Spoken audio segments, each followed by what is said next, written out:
Saludos República Dominicana, soy José Liceo Almanzar y esto es Paneo Semanal, dando como siempre en primer lugar las gracias a Dios por permitirnos estar aquí con ustedes y a ustedes por concedernos el siempre grato e importante honor de escucharnos por esta Sol 106.5 FM, la principal emisora de este país, de vernos en YouTube, nuestro canal Paneo Semanal y de seguir nuestras redes sociales Paneo Semanal, saludando como cada sábado a mi hermano y compañero Luis José Polanco. Muy buenos días, Eliseo, y muy buenos días a todos nuestros queridos y amables teleoyentes que nos dispensan el favor de su audiencia como cada sábado de 10 a 12 meridiano en su programa Paneo Semanal. Bueno, vamos al paneo, Luis. Vamos al paneo inmediatamente, muchas informaciones. Nosotros siempre tenemos 3 o 4 puntos en el mundo en donde nos siempre hay problemas. Donde siempre hay problemas y temas de relevancia mundial, porque hay muchos otros temas que a pesar de que los leemos y los seguimos, pues no siempre consideramos que son de relevancia mundial. Muchos temas, precisamente esta semana en Colombia. No, pero mira, exacto, porque también hay una cosa, tú sabes, Luis, ¿dónde se genera noticia? En los 3 polos del mundo. Sí. El mundo, o 4, vamos, 3 o 3 polos y medio. Sí. Que son Estados Unidos, Rusia, China y Europa. Y el medio polo es Europa, Sí. por su relevancia. Medio Oriente. Bueno, pero es por su conexión con los otros. Sí, exacto. No necesariamente porque representen geográficamente de importancia o políticamente. No, y cuando ocurren hechos aislados en el mundo que son de relevancia, por ejemplo, este gran terremoto que ocurrió esta semana en Kamchatka, la península de Kamchatka. Que la gente dice, se la ponen en China, yo no, en Kamchatka. Kamchatka es más que lejos. Más lejos todavía. Es más lejos y más arriba. Sí, más para arriba. Estaba bastante cerca de Alaska. Y un gran terremoto y al norte de Japón ocurrió un gran terremoto y de mucha intensidad, históricamente uno de los terremotos más grandes que ha habido. En 1960 en Chile se conoce como el terremoto más potente que ha ocurrido, pero este fue 8.6, 8.7. Un gran terremoto que provocó alertas de tsunami en toda la costa oriental, norte de Asia, y muchas localidades que vieron efectivamente oleajes de 5 a 6 metros en las costas, pero no se habla mucho más, muchas pérdidas económicas, pero no pasa de ahí. Por eso esos son temas que a pesar de tener gran relevancia por su gran potencia, pues no afecta la geopolítica mundial. No, y que se temía lo peor con los temas de los tsunamis. Hubo una alerta. Bueno, hasta la costa oeste de Estados Unidos. Sí, no, y la costa oeste de Sudamérica, Perú, Imagínense Ecuador. Ustedes el impacto Chile. que sería. Pero ahí está. Nos vamos a enfocar esta semana en un viaje que realizó Donald Trump a Europa, ¿verdad? Ustedes saben que Donald Trump tiene a fuego cruzado a Europa, lo tiene, nosotros hubiésemos dicho, como buen dominicano, lo tiene ajito a Europa, porque le está sacando todo y lo tiene ahí. Desde aquella vez que viajó a Europa en esa famosa reunión con Angela Merkel, que le dijo varias verdades en su primer gobierno, incluyendo esa premonición que tuvo de la dependencia europea con Rusia. Y fíjense lo que ha sucedido después. Desde esa vez, Trump está siendo bastante duro con Europa. La semana pasada hablamos de la reunión de Xi Jinping con Ursula von der Leyen, en donde fue también bastante drástico y bastante fuerte con Europa. Y ahora llega Donald Trump a Europa y también es cruel, vamos a decirlo así. Europa está en uno de sus momentos de menor importancia o de menor fortaleza en la historia. Siempre ha sido un punto importante en la economía mundial, en todos los ámbitos. Pero esta vez Donald Trump visita Europa. Lo primero es que negocia lo que él llama uno de los mayores negocios que Estados Unidos ha logrado con la reverberancia natural y que nos tiene acostumbrado Trump, y anuncia que ha hecho un pacto con Europa para que Europa le compre 700 mil millones de dólares en gas, en energía, y que aumente sus compras, su comercio en 600 mil millones más.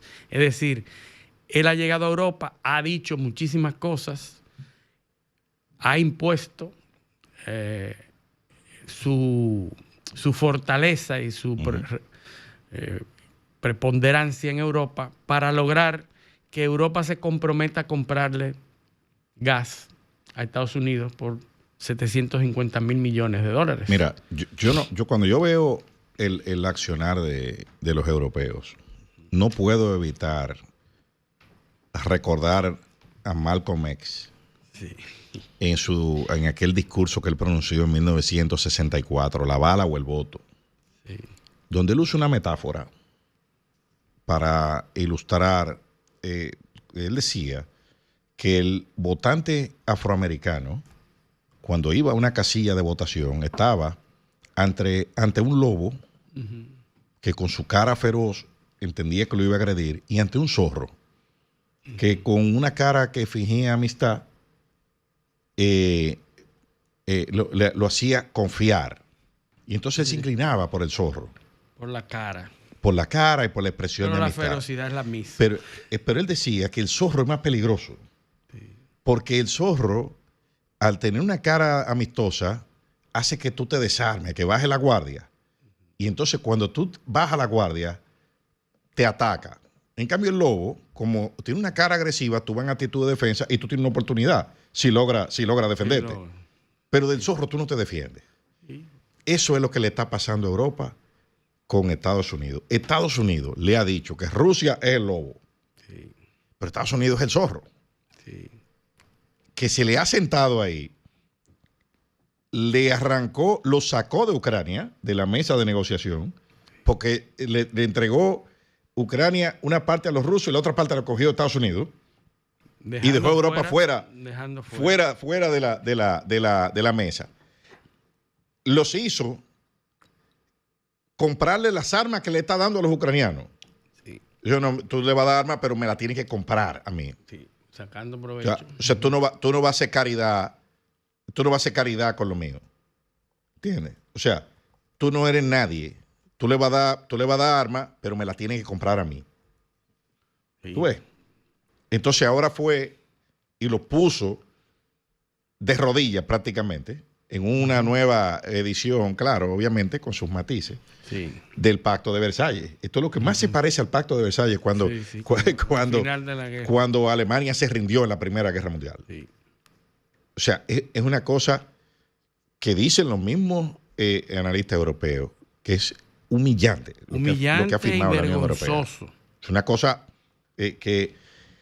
y como dice Tim Marshall, el geógrafo, dice, Europa es un continente cosido por la historia. ¿Entiendes? O sea, ahí lo que queda es el apelar un poco a lo que fue, a lo que eso fue en un momento. Por eso es que, yo creo que lo dijimos aquí la semana pasada, por eso es que Giorgia Meloni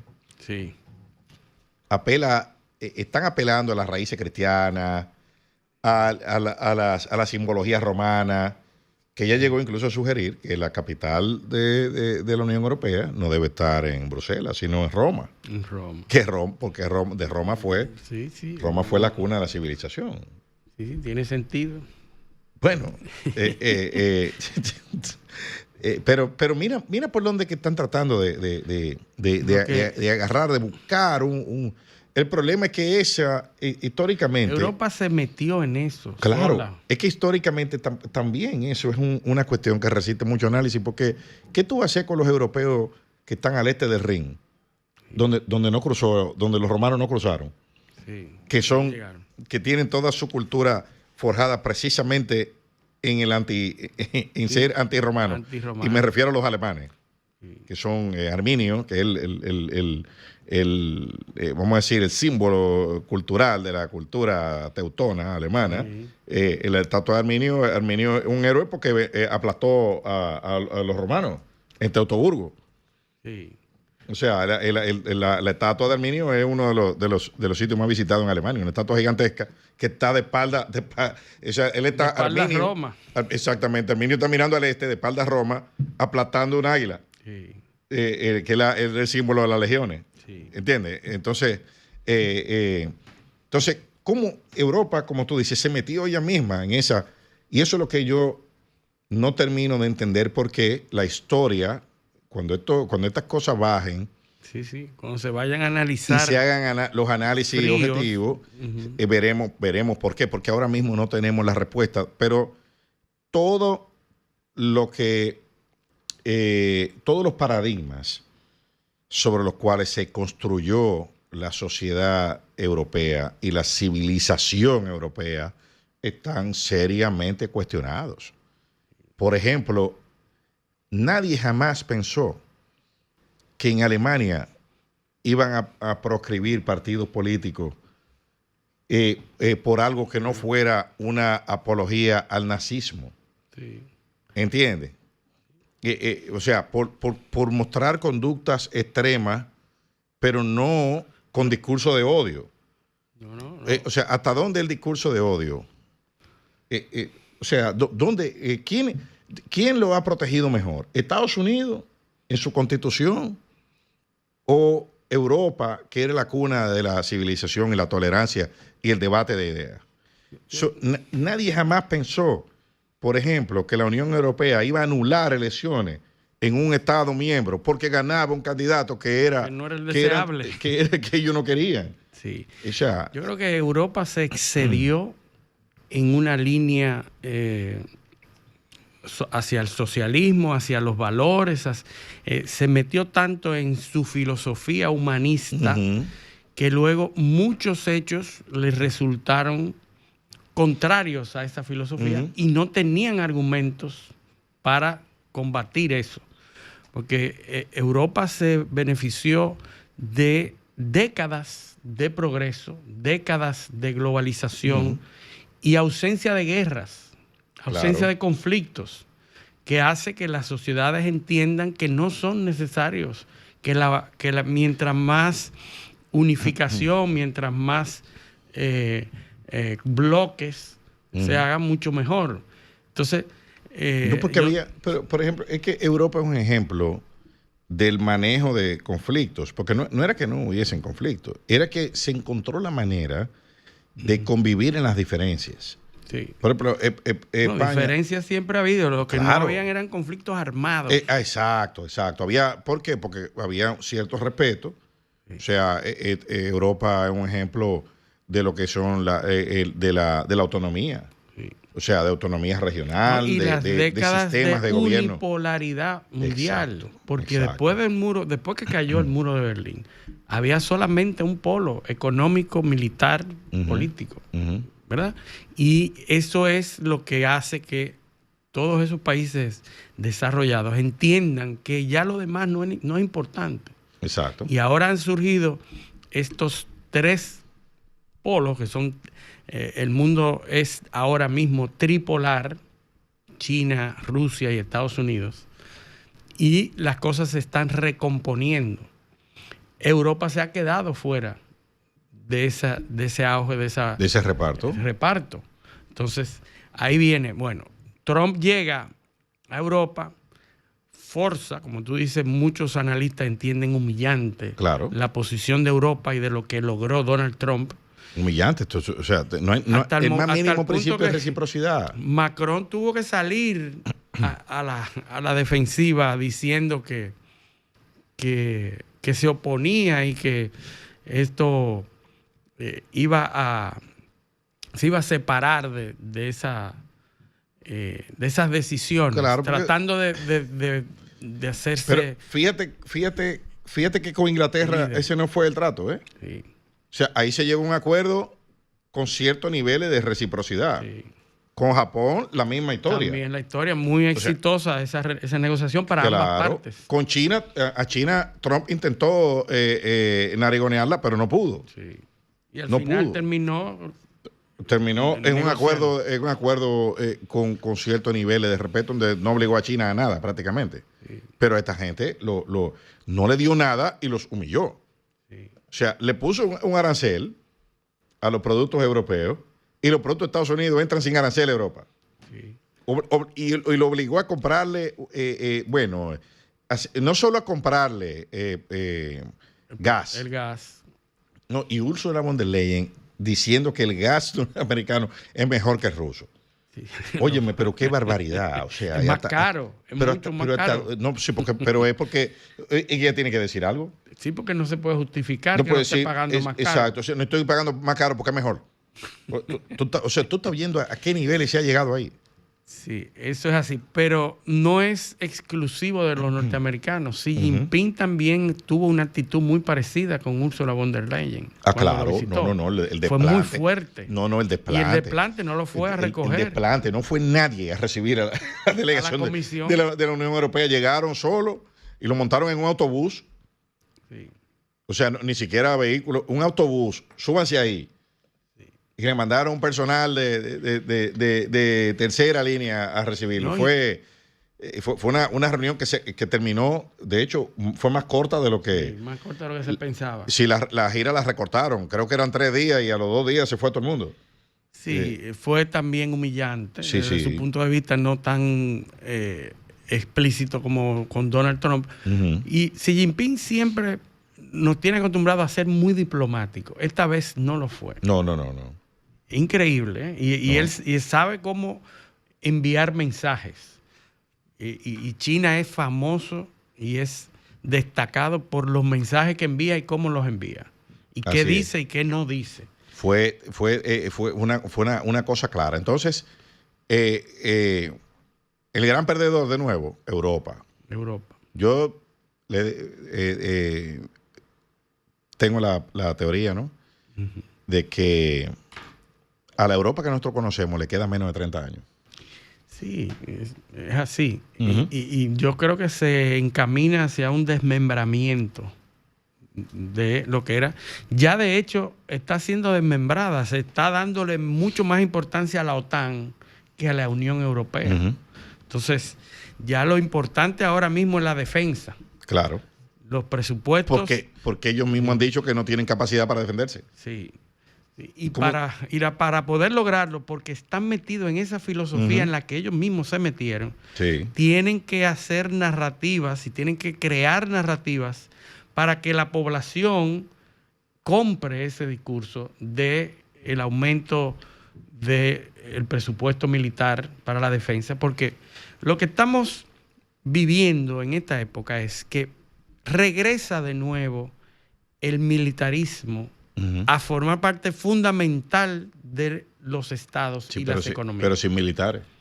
Bueno, es que estamos supeditados a esa filosofía, a esa ideología que nosotros mismos creamos, nos metimos en eso, pero la realidad es que eso es lo que va a gobernar, eso es lo que va a dictar el curso de la historia. Bueno, de nuevo, vamos a volver de nuevo, porque son ciclos. Eso lo podemos entender nosotros, pero en Europa lo que está en crisis es la base fundacional de la idiosincrasia de esos estados, que es el estado de bienestar.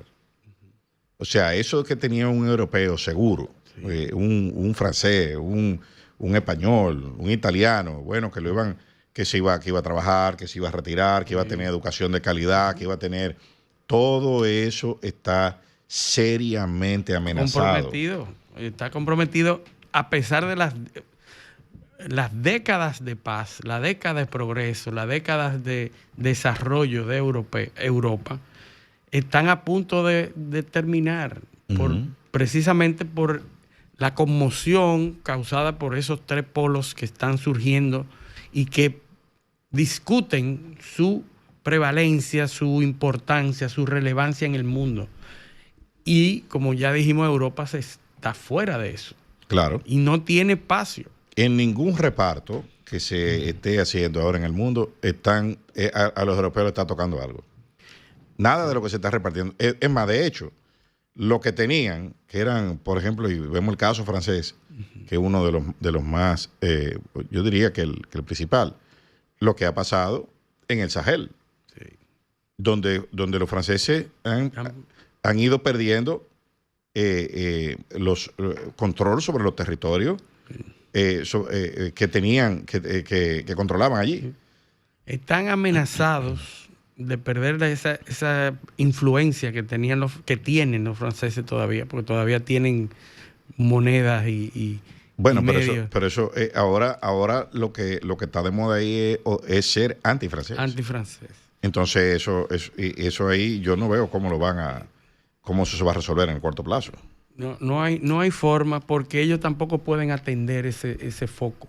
Claro. Ellos tienen que estar atendiendo el foco más cercano en territorio europeo. No, es que tú tienes gobiernos que son políticamente muy débiles a lo interno. Entonces no pueden enfocar su energía en esa. Ni tienen con qué desplegar militares. Exactamente. Ni personal para hacer eso, porque lo necesitan en territorio. Entonces tú tienes, claro, si tú tienes una amenaza que tú mismo has construido, tú dices que Rusia te va a atacar, ¿cómo tú vas a ir a proteger Burkina Faso?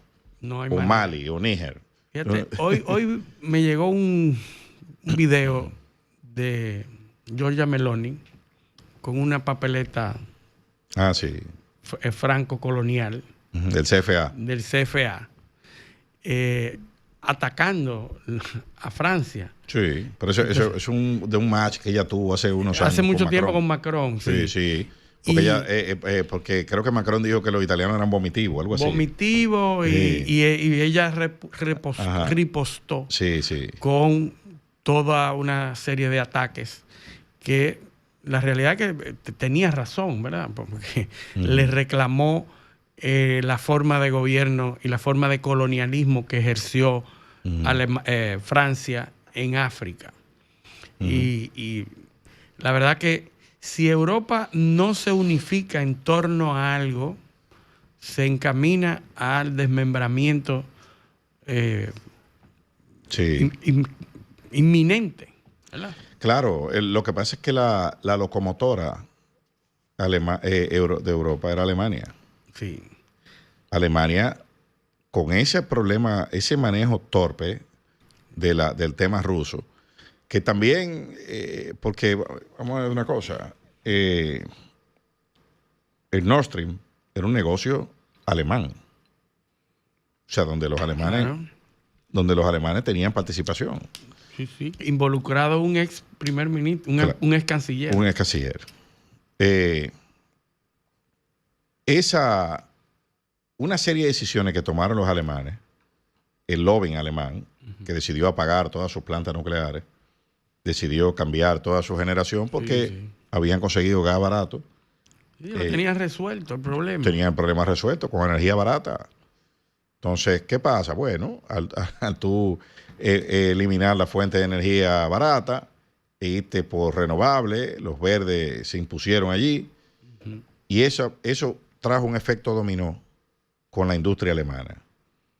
Entonces ahora resulta que Alemania no termina de recuperarse económicamente y en la columna vertebral de la industria alemana, que es la industria automotriz, todos sabemos cómo están Volkswagen, cómo están todas las automotrices alemanas. Por cierto, es la razón por la que Donald Trump ataca a Europa por la industria automotriz. Claro.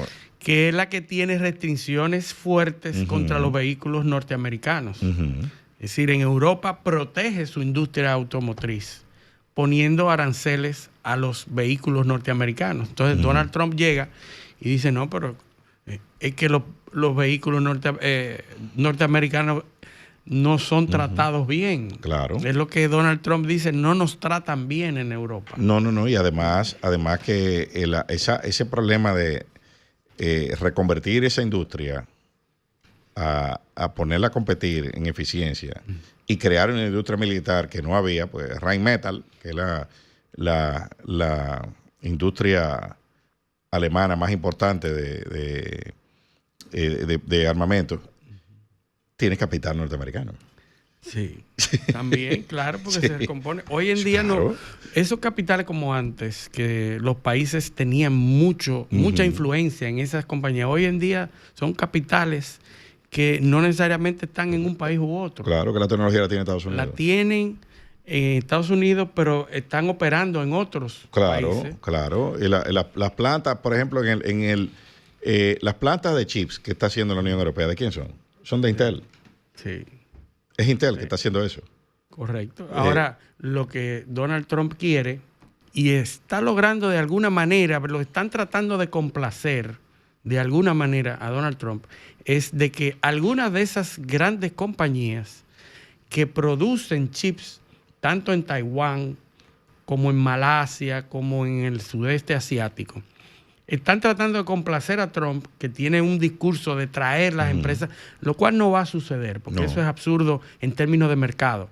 Pero para complacer a Trump, decir, mira, vamos a desarrollar una industria y vamos a fabricar. ¿Y cuánto le va a costar eso a Estados Unidos? Le va a costar más. En incentivo. Bueno, le va a costar muchísimo y al usuario y al comprador le va a costar más también. Pero ya varias empresas han anunciado que van a establecer plantas de producción de microprocesadores en Estados Unidos. Hay que ver si los niveles de eficiencia se logran para que sean rentables. ¿Verdad? Claro. Porque eso le va a costar un dinero al contribuyente norteamericano. Ese capricho de mover esa, que no es de ahora, porque eso lo empezó la administración Biden con el CHIPS Act, la ley esta. Sí, para favorecer el desarrollo de los microprocesadores. El primer paquete fueron $50 mil millones de incentivos. Pero eso ha ido porque cada vez le ponen más capa a ese bizcocho. Y ya tú sabes todo lo que ha costado eso. Eso es regalado, Sí, eso es para tratar de cumplir con la promesa de que yo traje a las plantas. Lo que sí está ocurriendo, y vamos a hablar después en el próximo segmento, es que de alguna manera Trump se las arregla para lograr cosas. Que sean relevantes a largo plazo o no, eso es otra cosa. Sí. Pero logra, con una teoría que vamos a analizar aquí, de hacerse el loco. Sí. Logra cosas y la gente lo complace de manera inmediata, parcial, para mantener al loco tranquilo. Bueno, por eso lo vamos a hacer después que volvamos a la pausa. Vamos a la pausa. Este paneo semanal no le cambien.